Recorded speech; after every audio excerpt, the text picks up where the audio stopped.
ছেলে, তোমরা বাপ বেটাকে তো আমি ভিক্ষা করে খেতে বলেছি। বেটা, তোমাকে আর তোমার বাপের আমি 5 পয়সা দাম দিই না। তোমার কাঁদলেই কি আর হাসলেই কি, তোমাকে খারাপ লাগলেই কি আর ভালো লাগলেই কি, কা পুরুষের বাচ্চা কা পুরুষ, তোমাকে আমি ভিক্ষা করে খাওয়ার জন্য পরামর্শ দিয়েছি, তবে আমি ভিক্ষা করে খেতে বলিনি।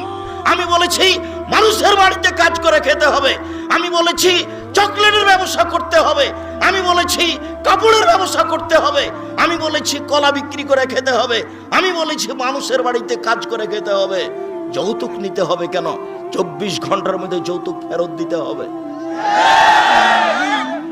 একজন লোক আমার কাছে এসেছে, সে ফারায়েজের ওপরে, জমি বন্টনের ওপরে করছে, পিএইচডি করছে। তো আমার কাছে এসেছে তথ্য নিতে। তথ্যের এক পর্যায়ে আমাকে বলছে, আপনার আব্বা মারা গেছেন? তা আমি বললাম হ্যাঁ মারা গেছেন। তা আপনার জমি জায়গার খবর কি? আমি বললাম আমার বাপকে মাটি দিয়ে আসার পরে আগে জমি ভাগ করেছি, তারপরে খাওয়া দাওয়া। যদিও জমি আমি চিনি, আমার ছোট ভাই চিনে না। আমার ছোট ভাই বরিশাল মডেল কলেজের শিক্ষক, ও কিছু চিনেন, একটু চিনতে পারে, তেমন চিনে না। আমি চিনতাম, এখন ভুলে গেছি। ভাগ হয়েছে ঠিকই, আমরা জমি জায়গায় যায় না। আমার বোনের স্বামীরাই জমি চাষ করে, ওরাই কিভাবে দেখাশোনা করে, ওর ভূরক্ষেপও করি না। এই ছেলেই, তোমাকে আমি বলিনি তোমার দাদা মারা গেছে 10 বছর হলো, তোমার বাপ এখনো ওই জমি খাচ্ছে?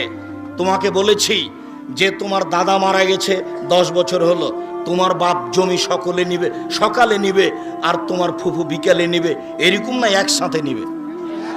একসাথে নিবে। এই বগুড়ার নোংরা নীতি, এই রংপুর গায়েবান্ধা লালমনিরহাট নীলফামারীর নোংরা ন্যাক্কারজনক জঘন্য নীতি। বেটা বোনকে জমি ভাগ করে দেয় না, যদি বোন জমি চাই তাহলে একবার চোখ লাল করে বলে চলে যা, আর কোনোদিন আসবি না।